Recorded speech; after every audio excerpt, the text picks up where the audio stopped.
Divine sign దైవ సంకేతం బుధవారం ఆగస్టు 20, 2025 దేవుని నుండి ఒక సూచన.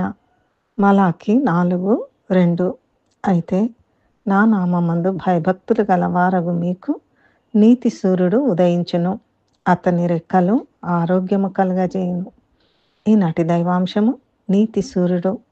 కీర్తన 84:11 నీ దేవుడైన యెహోవా సూర్యుడును కేడమునై ఉన్నాడు. యెహోవా కృపయు ఘనతయు అనుగ్రహించును. యథార్థముగా ప్రవర్తించు వారికి ఆయన ఏ మేలును చేయక మానడు. బైబిల్ నందు నీతి సూర్యుడు అని యేసుక్రీస్తును సూచిస్తూ చెప్పబడింది. నీతి, ధర్మం మరియు న్యాయానికి ప్రతీకగా చెప్పబడిన మాట నీతి సూర్యుడు. ఏ విధంగా సూర్యుడు చీకటిని పారద్రోలి వెలిగిస్తాడో, నీతి సూర్యుడు అన్యాయాన్ని, అవినీతిని అంతం చేసి న్యాయాన్ని, ధర్మాన్ని నెలకొల్పుతాడు. ఎందుకనగా ఆయన నీతిని ప్రేమించి దుర్నీతిని ద్వేషిస్తాడు. అందుచేతనే దేవుడు ఆయనను తన తోడి వారి కంటే హెచ్చించినట్లు ఆనంద తైలముతో ఆయనను అభిషేకించెను. చీకటిలో, అంధకారంలో ఉన్న ప్రజలు యేసుక్రీస్తును నమ్ముట వలన గొప్ప వెలుగును చూచిరి. మరణ ప్రదేశములోను, మరణ ఛాయలోను కూర్చుండి ఉన్న వారికి వెలుగు ఉదయించెను. మన పాదములను సమాధాన మార్గములోనికి నడిపించినట్లు చీకటిలోను, మరణ ఛాయలోను కూర్చుండు వారికి వెలిగిచ్చుటకై ఆ మహావాత్సల్యమును బట్టి పైనుండి ఆయన మనకు అరుణోదయ దర్శనము అనుగ్రహించెను.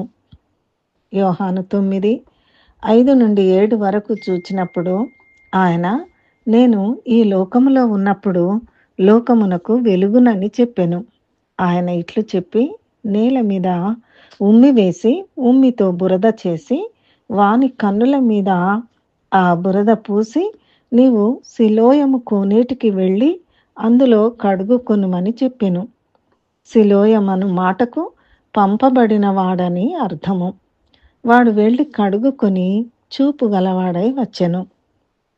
నీకు వెలుగు వచ్చి ఉన్నది, లెమ్ము, తేజరిల్లుము, యెహోవా మహిమ నీపై ఉదయించెను. చూడుము, భూమిని చీకటి కమ్ముచున్నది, కటిక చీకటి జనములను కమ్ముచున్నది. యెహోవా నీ మీద ఉదయించుచున్నాడు, ఆయన మహిమ నీ మీద కనబడుచున్నది అని యెషయా 60:1-2 వచనములు తెలుపుచున్నవి.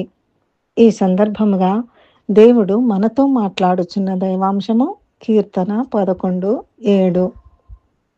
యెహోవా నీతిమంతుడు, ఆయన నీతిని ప్రేమించువాడు. యథార్థవంతులు ఆయన ముఖ దర్శనము చేసెదరు. దేవుడు మనల దీవించి ఆ నీతి సూర్యుని ముఖ దర్శనము చేయుటకు ఆయన తన యథార్థతను మనకు దయచేయునుగాక. ప్రార్థన. మా ప్రియ పరలోక తండ్రి, నీవు నీతిని ప్రేమించి దుర్నీతిని ద్వేషించువాడవు. నీ యథార్థత మాకు దయచేసి నీతి సూర్యుడైన నీ ముఖ దర్శనము చేయుటకు నీ కృప మాకు దయచేయము. యేసు నామములో ప్రార్థిస్తున్నాము తండ్రి. ఆమెన్.